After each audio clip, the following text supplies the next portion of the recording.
Welcome to the J.R. Hendrick Texan Gentleman, a podcast that deals with the early life of J.R. Hendrick. Now narrating Political Suite, J.R. and Jimmy.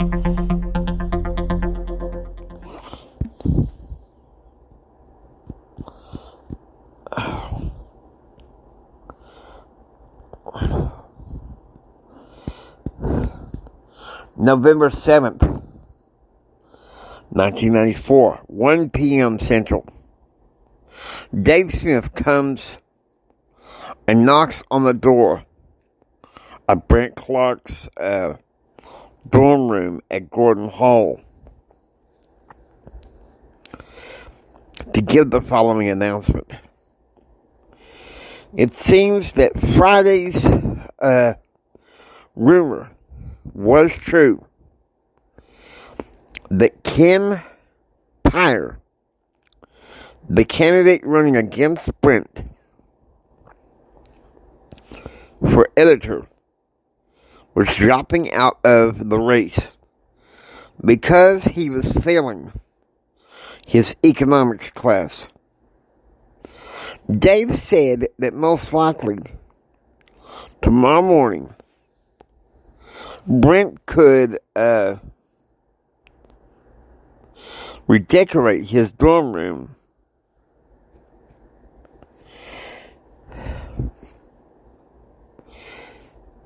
and have a big celebration as the next editor,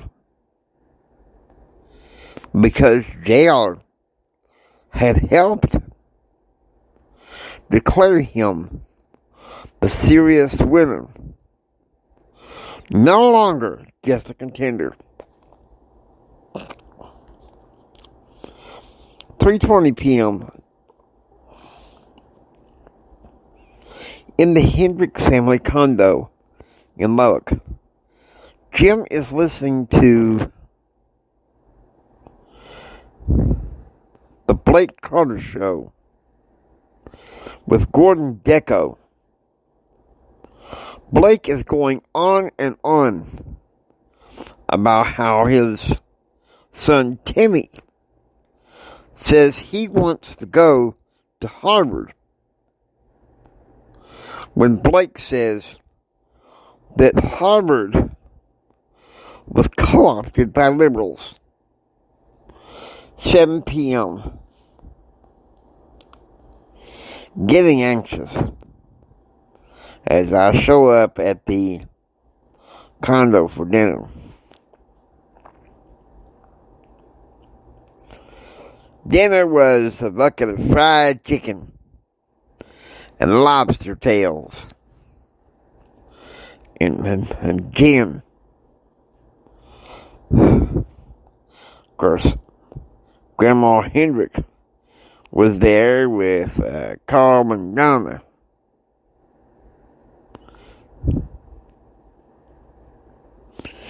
And they brought some Sprites. Grandma and I left early.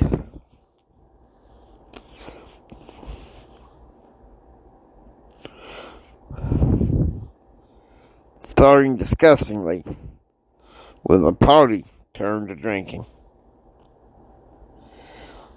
7:50 p.m. Angry with my father for drinking again, I walked into the Center for Public Affairs and sat in one of the lecture halls.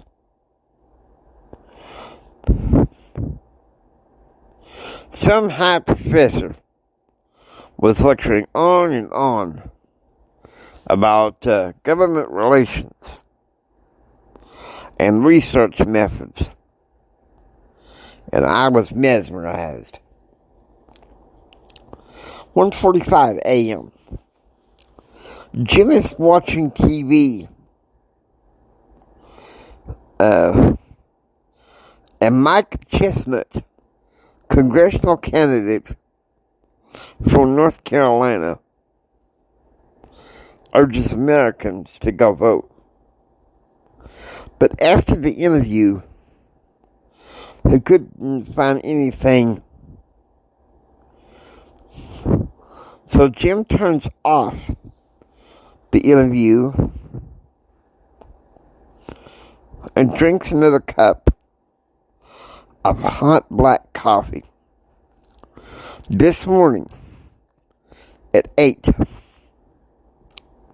he would join JR at the University Center to go vote.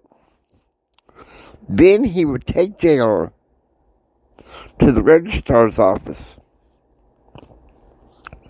to pick up his class schedule to get approval by Dr. Harmon.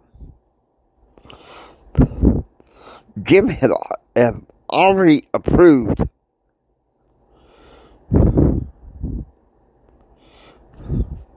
of next semester's courses. Introduction to Public Relations, Government Relations Management, where an internship would be set in, Organizational Management, and Mass Media Writing. The management component of the degree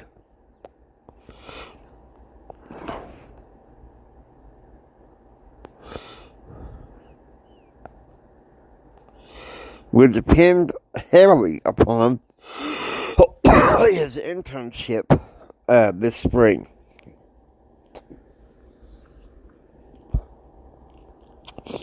(2:10 a.m.) Jim had been watching Circus World, a film with John Wayne, which he had watched during his wildcatting days in 1966. He decided to try again to turn on the TV news. Frustrated to find only infomercials and documentaries, he turns back on Circus World. 4:05 a.m. Central. Elizabeth wakes up with stomach pains and goes into the den for her tonic, and also to listen to Silver Surfer, a country band popular in the late 1930s and early 1940s that she and her husband used to listen to.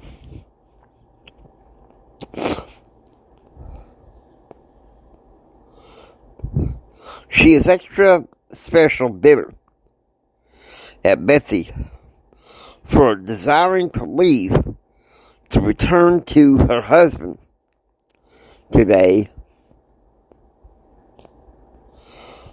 Mocks that he'll just use her for his purposes, and then just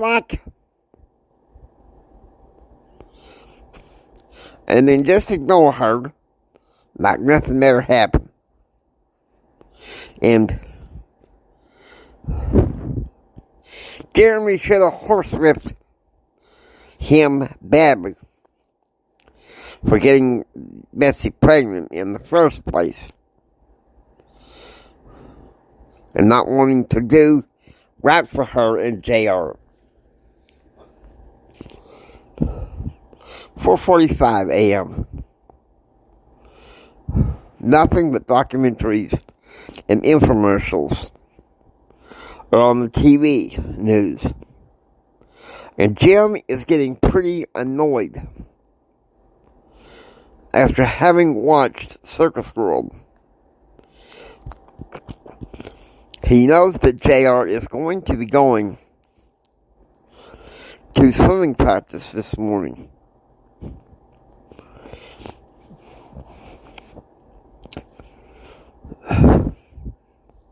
So the soonest it was going to take to get a hold of him is going to be at 7 a.m. in order to take him to the polls so they can go vote. 7:30 a.m. Jim and JR walk up to the polling place in the University Center where they vote in the general U.S. and Texas elections together. Jim didn't need to tell JR how to vote. Ugh. They discussed on the way, and JR said how he was going to vote.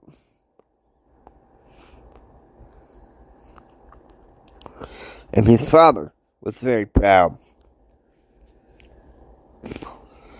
The boy then got in line to vote in the midterm students' elections. Namely, one person he was selecting was Brent Clark as editor of the Raider.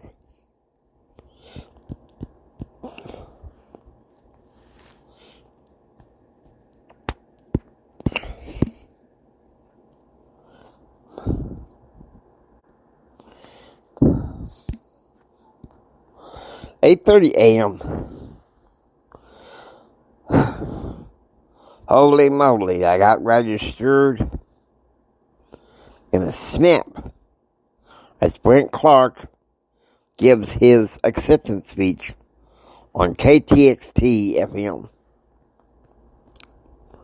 The course for the spring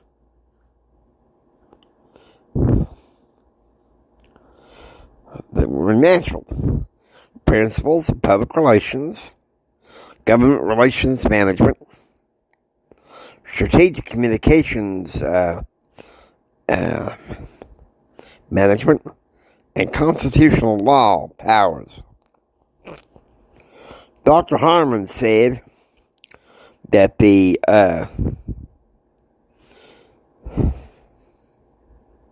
public relations professor was unassigned. The management professor for both classes was to be political scientist Ivana Cho. For constitutional law powers course, it's pretty obvious that Liz Walden, graduate advisor for public affairs, would be teaching. 9:30 a.m. Dr. Harmon is lecturing about elections and the process in public affairs, asking again the question he'd been asking all semester. Why do people listen? Of course, I had to present a fact sheet that on elections. 12 p.m. Proud as a peacock of his eldest son, Jim took him out to eat with himself, Jack Robinson, and Gordon Dicko. "You're hard nut to crack, JR," Gordon said. "Come on."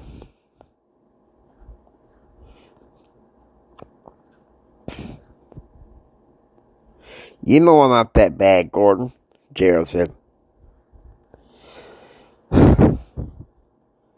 "Well, you know, you're going into public affairs. All you have to do is sign the dotted line to go to law school," Jack Robinson said. "I haven't even begun my second internship," Jared said. "JR, Mother, let's sit down with you?" Brent asked.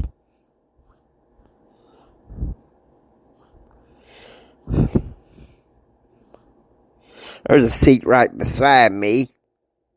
Come sit here. I'm afraid I'm going to have to ask you to leave, the Mr. D said. Now just hold on a minute.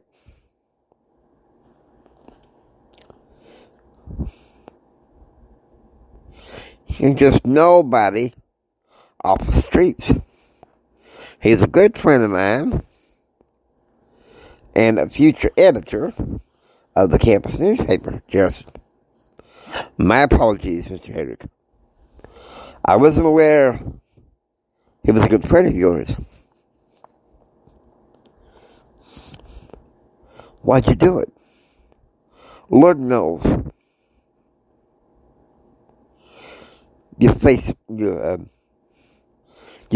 at Cheesecake, Toastmasters, and the Holy Spirit Club. Why the campus newspaper? Because you have a face for politics, especially in the future. Even if it's just to be a newsman or a commentator. You just don't know it yet. Jim grabs his son's hand and squeezes them. Boy, your political machinations, cool it! I have to say, you're a hell of a winner. We're on the side of the angels tonight in this country, J.R., Brent said.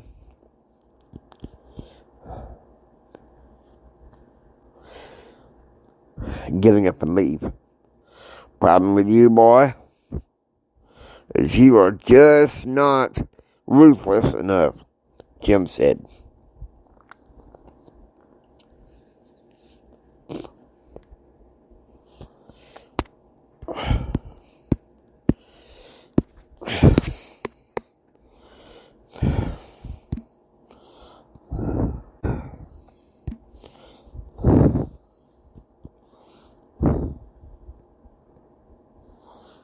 "1:25 p.m. Karen Crowder called me on my phone, saying she misses the time we had together. I make arrangements to have breakfast with her tomorrow. 4:30 p.m. Jim and Betsy are flying over West Texas. Jim is drinking Heinekens and feeling morose. Claude stood him up and said he won't see him off. And he knows tomorrow he will be dressed down. 7 p.m. Central. In the side living room at Gordon Hall, Charlie and J.R. watched the news results of the elections in amazement that the Republicans looked like they were going to win the majority of both houses of Congress.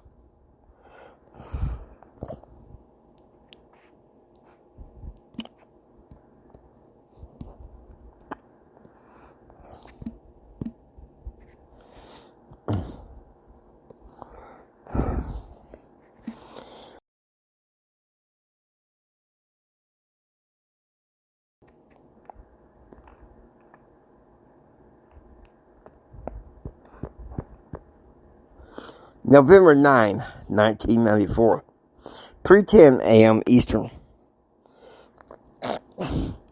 Jim is celebrating the fact that the Republicans now have 230 seats in the U.S. House. 14-time Foley to hand over the gavel to Newt Gingrich in January. He had booked a chance to make a statement before the press at 9 a.m. this morning, and then face a dressing down with Philip later. 5:11 a.m. Eastern. Betsy meets Jim at the library after waking up, and they discuss some housekeeping details. Yesterday, Jim had learned that Christine had skipped school and was in a sullen mood. Betsy also discussed whether or not to invite Claude and Becky to the ranch for Thanksgiving.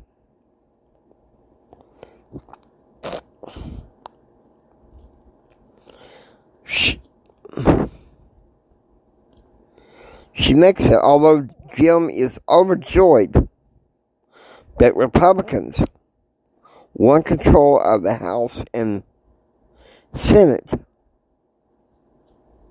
she could tell her husband was still very mad at his best friend for ignoring him once again. 6:30 a.m. Central. Karen Crowder and I met at a restaurant.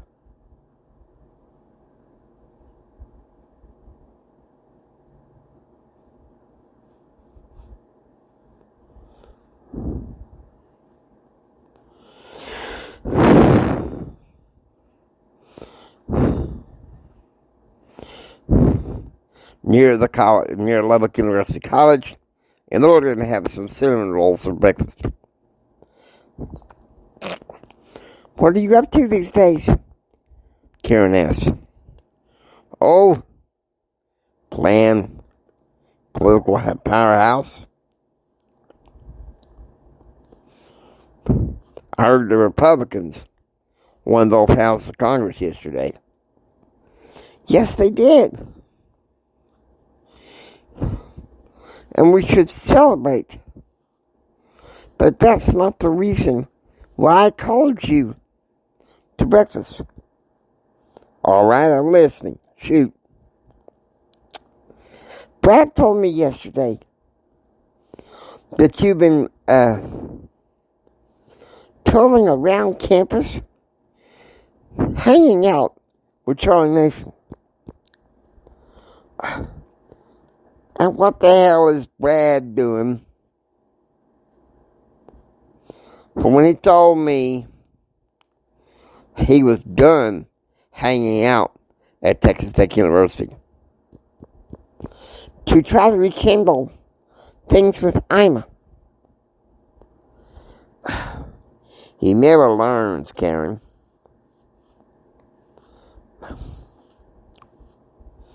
Ima is a ritzy, bitsy,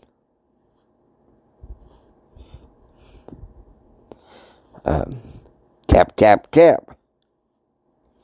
A ritzy bitsy type of girl. And he's not going to good enough for her.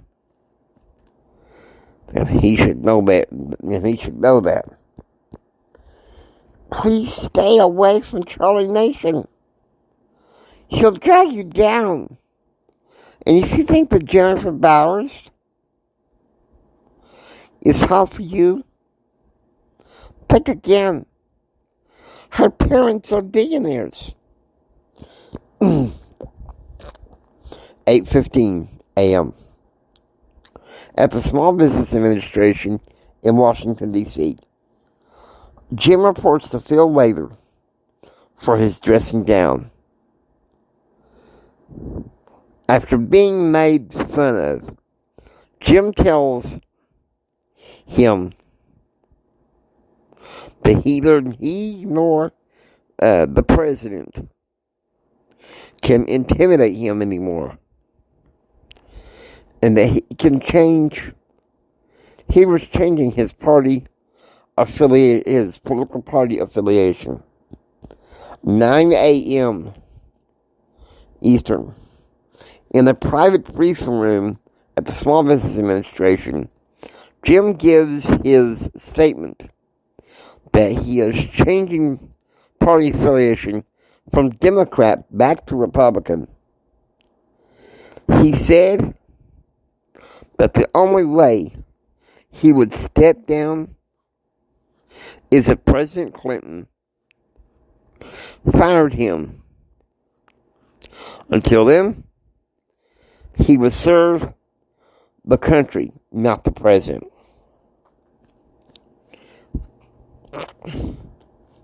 "9:50 a.m. Central. Jim calls his son's dorm to get Charlie Nation answering the phone.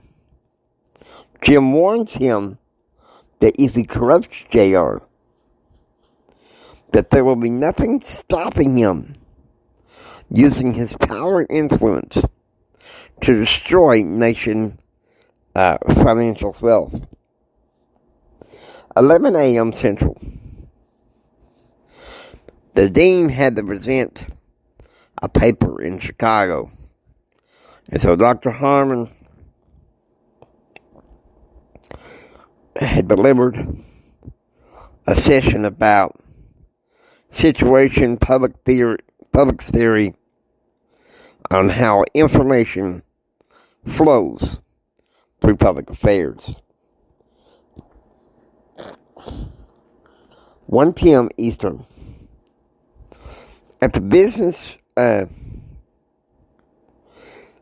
meeting in Washington, D.C., Jim explains his change of party affiliation by his willingness to follow President Clinton's instructions by going to Hawaii and Mississippi over the next few days to deliver goodwill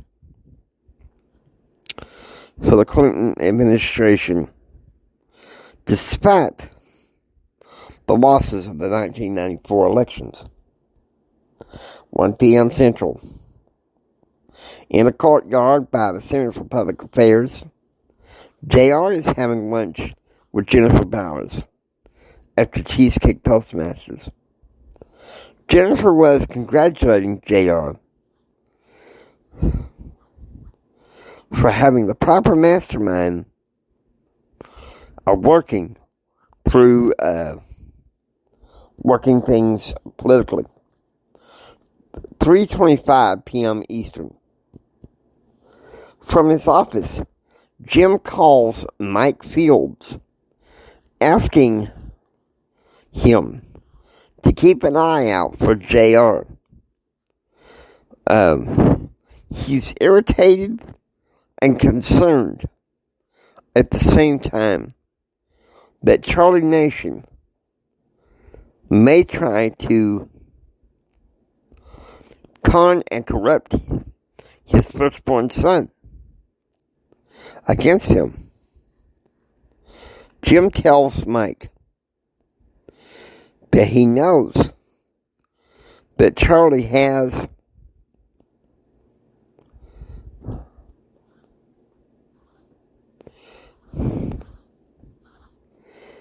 a $3 billion trust fund, and he also knows that the trust instrument was his grandfather. 3:30 p.m. Central. I was minding my business, studying with Jennifer Bowers, when Charlie comes in and told her to get me up because Karen Crowder was pursuing me. "Will you shut up, Charlie?" Dave Smith said, all afternoon, just because you're mad, just because he had lunch with Jennifer and breakfast with Karen.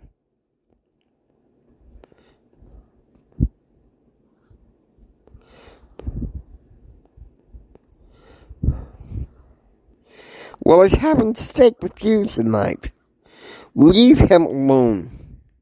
Kevin McDonald says the next time he has to shut you up from bothering JR, you'll have more than just a torn ACL. 5:30 p.m. Central.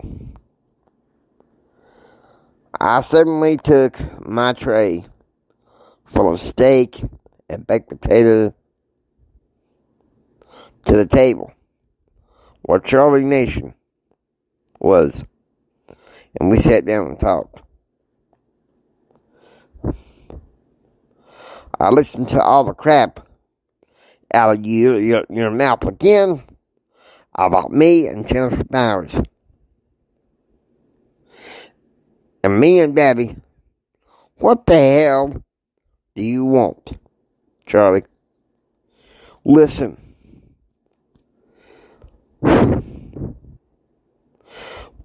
We need to concede the point that the Republicans won both houses of Congress.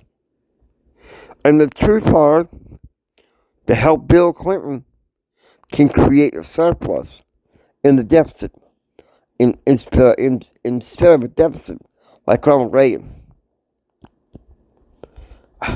Imbecile. You kind of sound like my granddad used to be when he was talking drunk about politics. At least your granddad had class, unlike your father.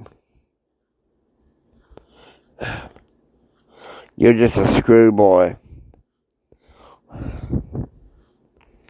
that needs your mouth slapped shut. Now, I thought we were going to be talking about the elections. An hour ahead at the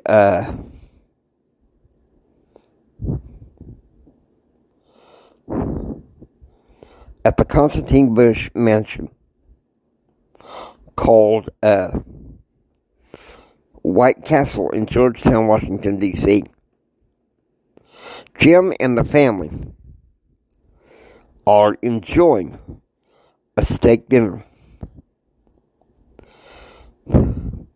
Also joining them was Jack Robinson and his wife Lucy, who will be flying to Lubbock Friday morning. They would be hosting JR and friends, along with Elizabeth Marie and Dave Smith at the Robertson Mansion in Wolford, Texas. Welcome back to the right side. Welcome back to the right side, Constantine said.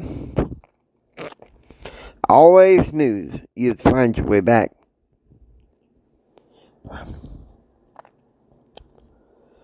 You got my boy to thank.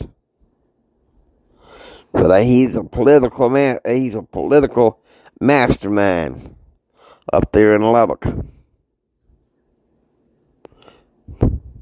We're campaigning the college Republicans for our congressman. Now, a newspaper editor for Texas Tech. If it weren't for him, I'm not sure I could have switched. Nonsense, honey, Patsy said. You made Mama proud because Mama hates Clinton. for being a womanizer. Laughter and cheers in the group.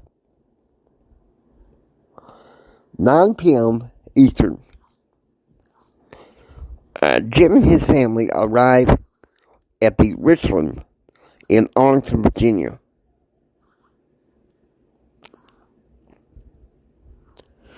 The mansion was owned by Gordon and Barbara Deco. The estate was first purchased by Rose and Randolph Douglas Bunton. The manor himself, back in the 1860s, was a senior clerk in the United States Supreme Court under Associate Justice David Davis. His son, Lucius, had successfully argued the case before the Supreme Court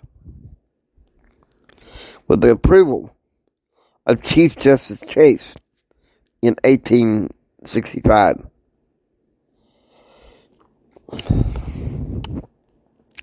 In 1872, warning that he may be dying, Randolph Douglas Bunton agreed to let his lawyer's son, Lucius,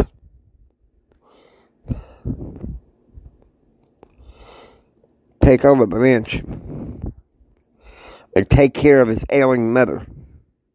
His wife, Rose Randolph Douglas,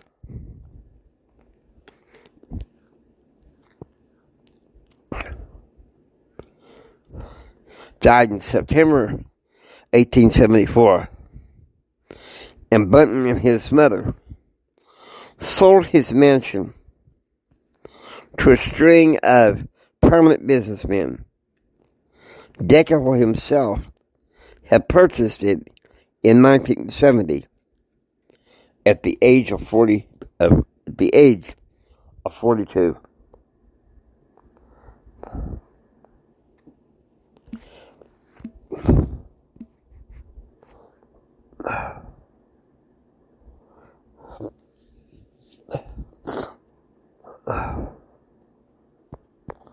November 10th, 1:20 a.m. Eastern.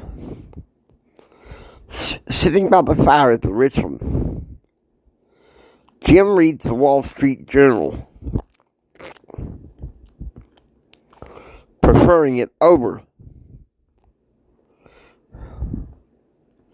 business or style gossip rag CBMC News.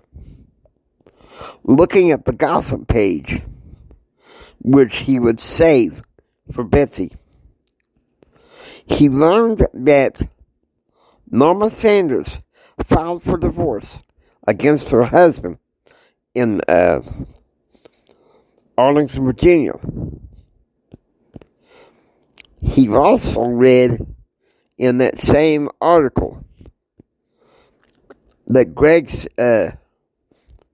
Sanders reported to Washington, D.C. yesterday morning to countersue for custody of their son.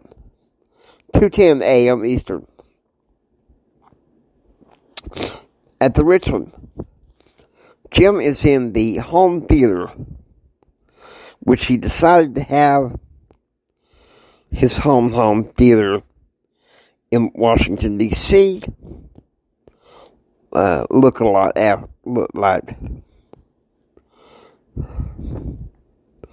But he is watching the edgy rock opera, Sunnydale Farm. The movie is set in the large farming community of Augusta, Kentucky, where the singer producer was born. One of Jim's flames introduces him to this movie.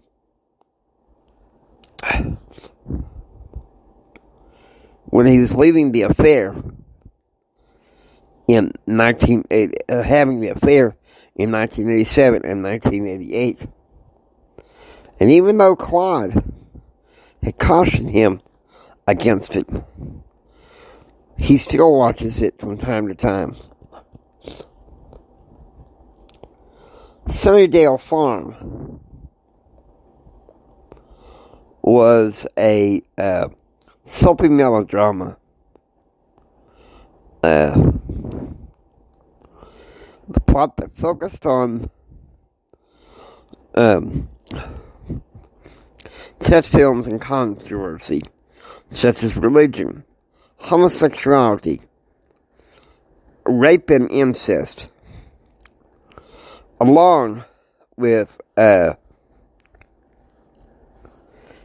marital rape and gang crimes as pertaining to farming.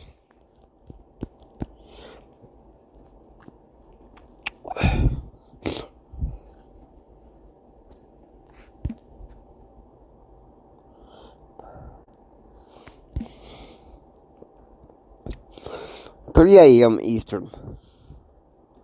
In the front lounge at Richland, Jim sits there reflecting on his family. He's proud of JR, but concerned that if he don't cool his political machinations, that his roommate Charlie Nation could easily corrupt him by next semester's end. He's frustrated with Kyle, wondering if he is seriously going to stick to the ranch as long as he is in power. And Christine's budding rebellion behavior is not endearing herself to him. 5 a.m. Central. Swimming practice at the Sibley was enjoyable without Charlie.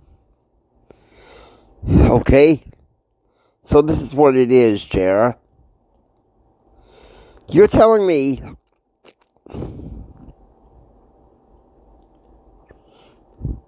that last night,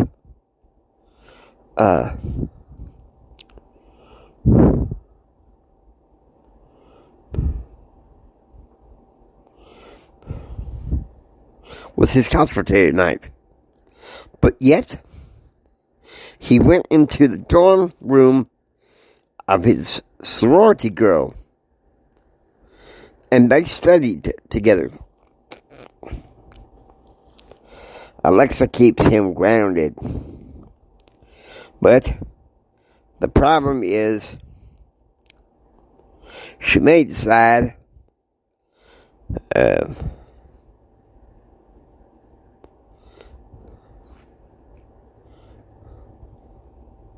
her sorority seat is up there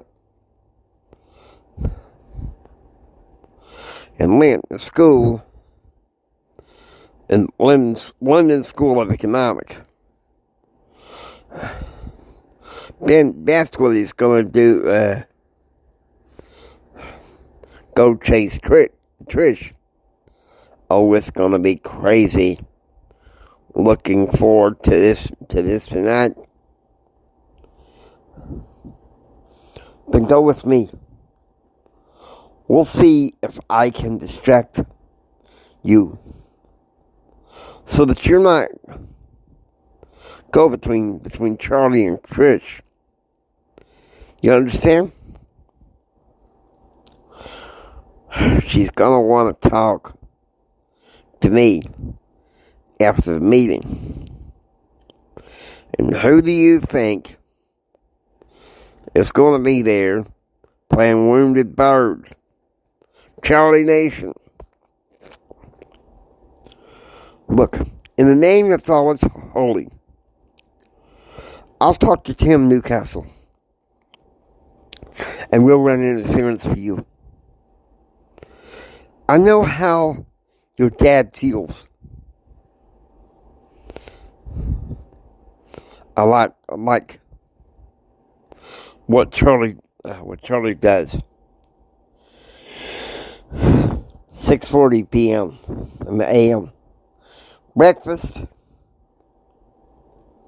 burritos was being served as I sat down with Jennifer Bowers and Tim Newcastle, who are already studying their Bible.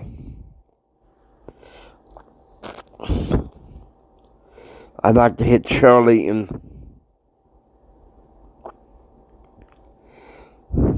what he said to you yesterday. He don't know how much JR cares for you, Tim said. Charlie only cares about himself and keeping me away from him. He wants me? Well, he ain't gonna have me. Because at this point,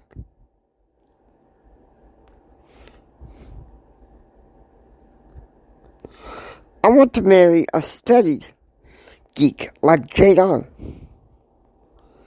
You keep saying that.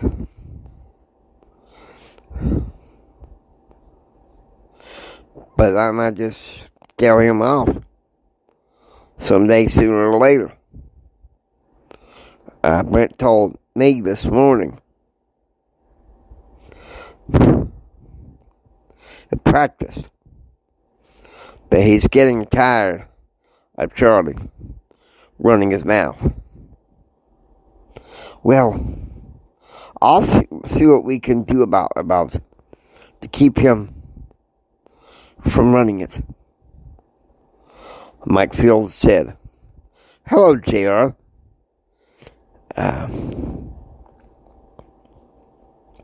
Your father called this morning. Told me to keep an eye out for you. You're trying to protect a political suite. And it seems like Charlie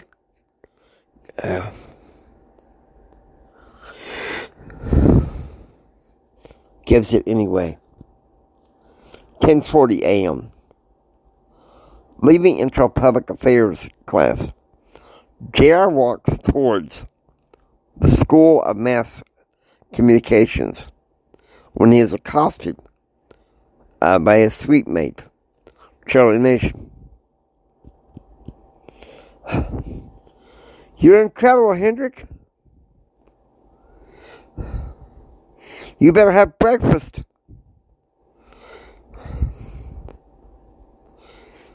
You have breakfast with Jennifer Bowers and your churchy people from your past. Charlie, you say anything like that, I'm told again, and I'm not sure.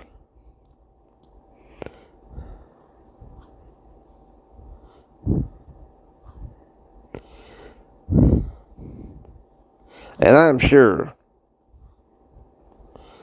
that Dad knows that you are getting exposed all over campus. And there's not a gentleman on this campus that'll want to be your roommate, JR said, walking away angrily. 2:30 p.m. Eastern.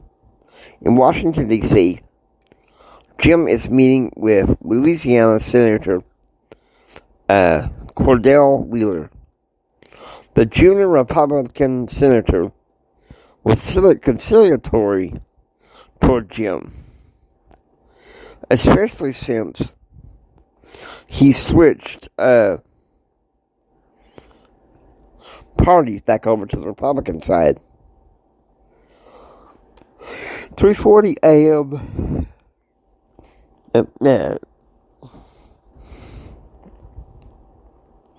p.m. Eastern. Back at the Richland, Jim is feeling dejected.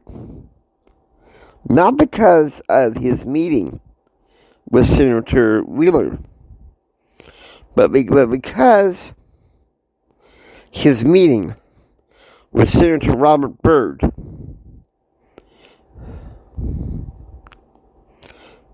who raked him over the coals, accusing him of being a turncoat. 3:25 p.m. Central.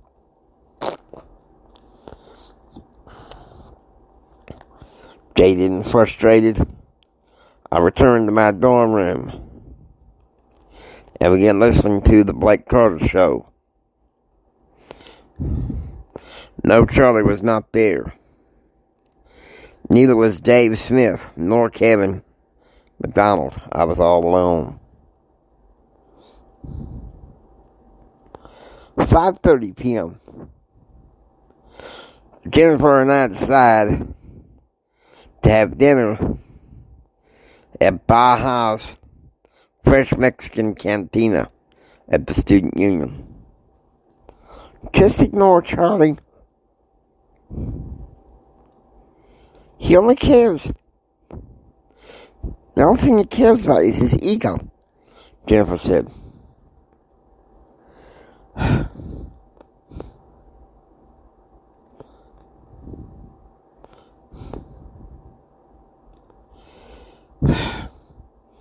But I can't ask him to be removed. At first I said, oh yeah. But you know what? I think I changed my mind. I don't know who he thinks he is. If he thinks he can talk to you this way, your family is going to find out.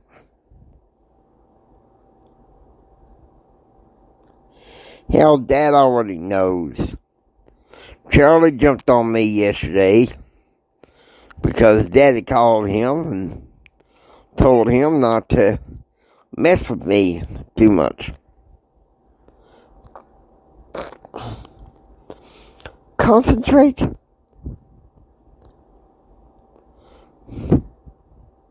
on your swim meet this weekend. Your debate this weekend. And this little party you're having in Gainesville the weekend of the 19th. Want to come along? Well, I can't. You see, I'm flying to Houston to be with my family for Thanksgiving. 6:30 p.m. Eastern. At the Richland, Jim and Betsy have their last dinner tonight with Jack Robertson, who reassures them that tomorrow night, Jer and Charlie will be invited to his house, and he would run interference to make sure that there was more mingling with people.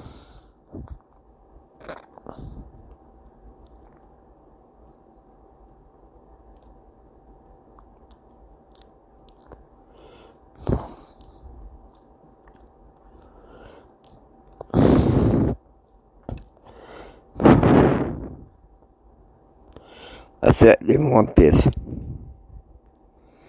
I don't know what I can see about JR's being with Karen Crowder and Jennifer Bowers instead of that awful Charlie Nation.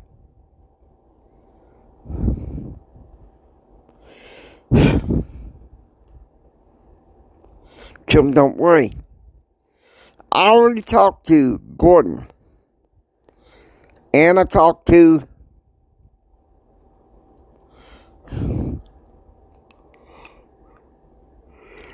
a lot of people.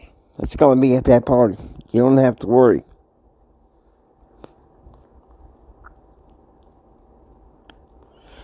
Look, take this with you, Betsy said. Frost up that thermos and fill it up with root beer. It'll cheer JR up.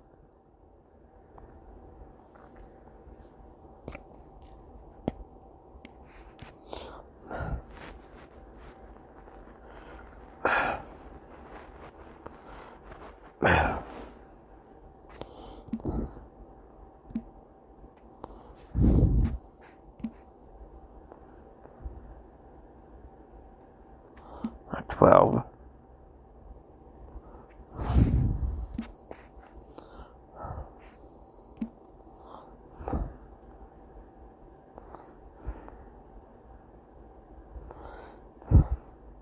November 11th, 1993.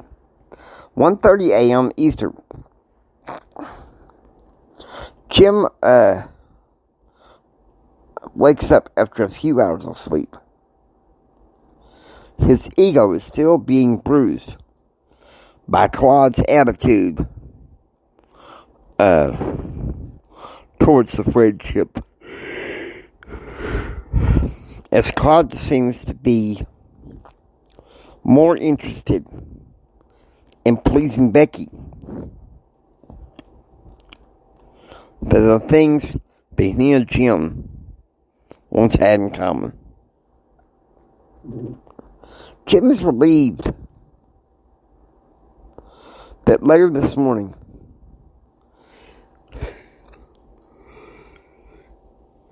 he will be flying to Hawaii for a few days and then Mississippi for a few days to take care of SBA business. 2:15 a.m. Nothing on the TV news. Jim goes to his laptop to finish writing his speech tonight in Hilo, Hawaii. 5:20 a.m. Jim and Betsy have a cup of coffee with Jack and Lucy Robertson.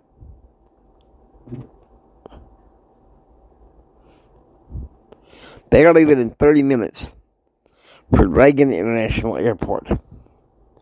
Jim and Betsy wouldn't be flying out from Reagan International until 11:15 a.m. today. Jack promises Jim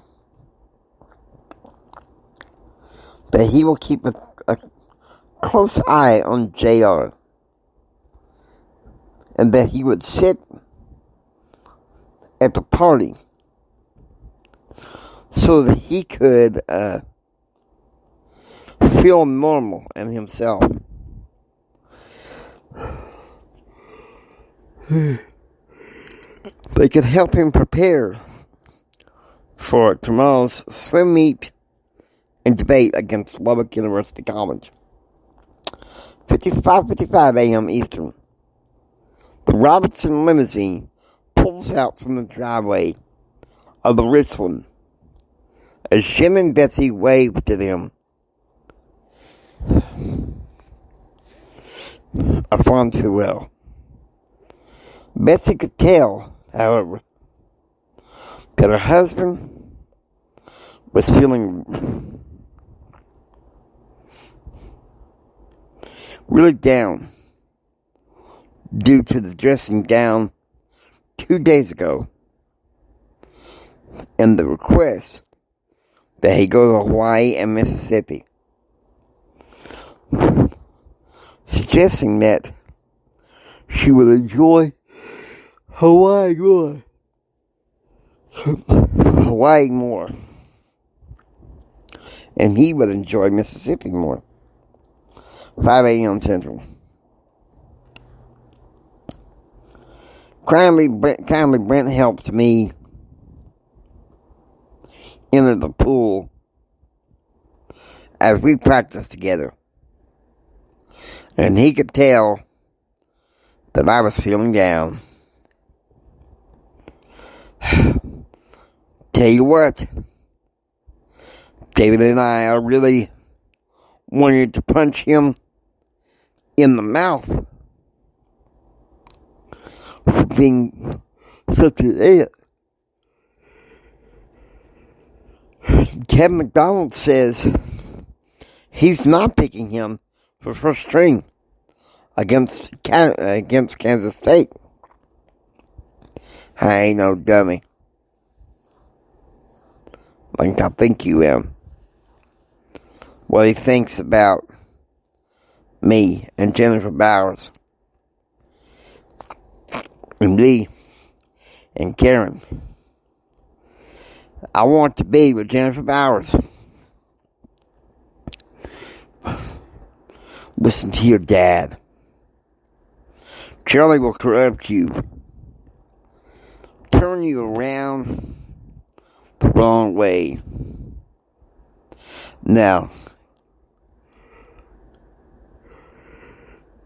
my dad got a call from Jack Robertson's secretary. Now, they're having a party tonight.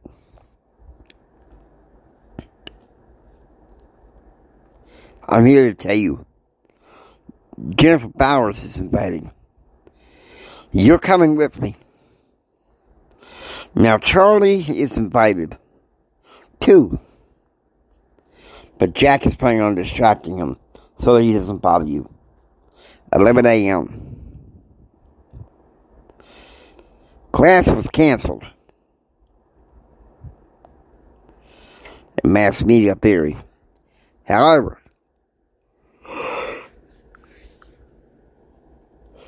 Dr. Kinghorn delivered a lesson about how public affairs and public relations impacted things regarding Watergate.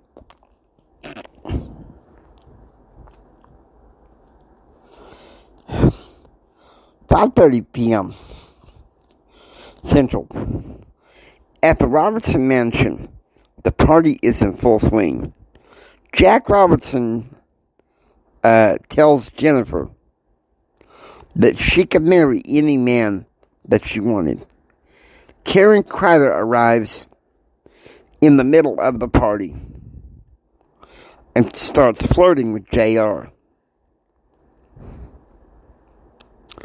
Testing with Charlie took a liking to Jack's daughter, Trish, who is also a member of the Holy Spirit Club and a member of the Assembly of Christ Church. 7:20 p.m. The party at the Robertson Mansion have been going on for quite some time now. Charlie had fallen in love with the Robertson daughter, Trish.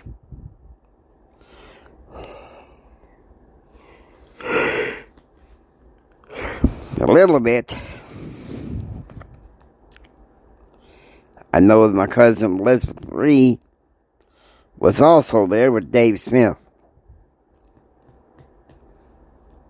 And I must say that Lucy Robertson was intrigued by Dave Smith and their engagement.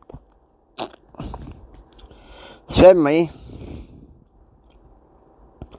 an elderly man came in and gave a pronouncement. Dr. Giles has been working the past 2 days on these calculations. And these tabulations are true. There's no doubt about it. You are a political mastermind. A chip off the old block. Just like your father. Let's get around and celebrate. And have a toast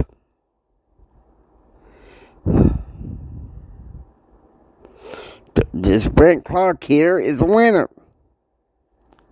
And the political mastermind of the hour, man of the day, is J.R. Hendrick, son of one of my closest friends, Jim Hendrick.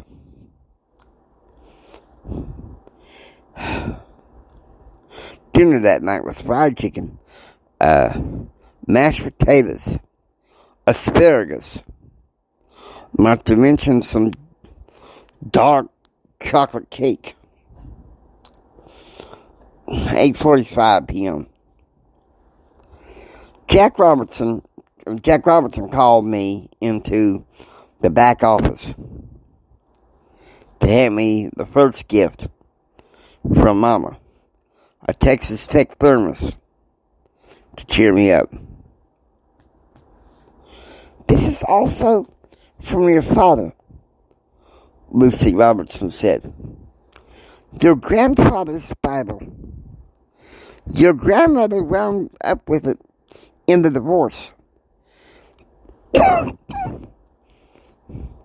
And so she eventually gave it to your father.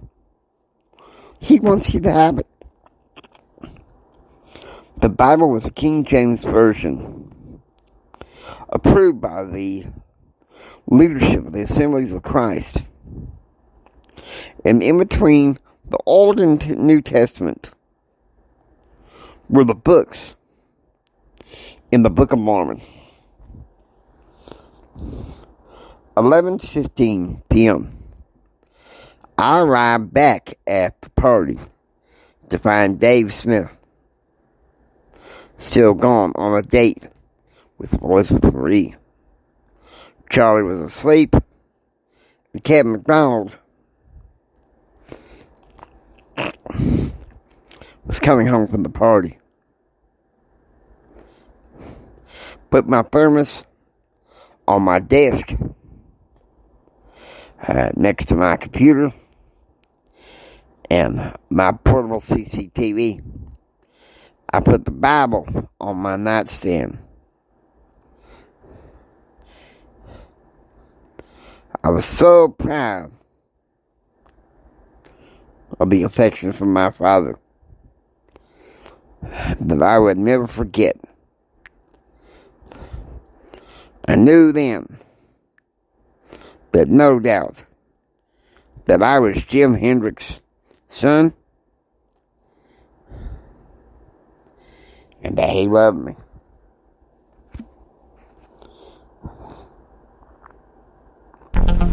We hope you enjoy listening to the J.R. Hendrick Texan Gentleman. If you like what you hear, please subscribe, become a part of the adventure. This is the James Hendrick Empowerment Network saying until next time, get ready for the rest of the story. It's going to get more interesting from here.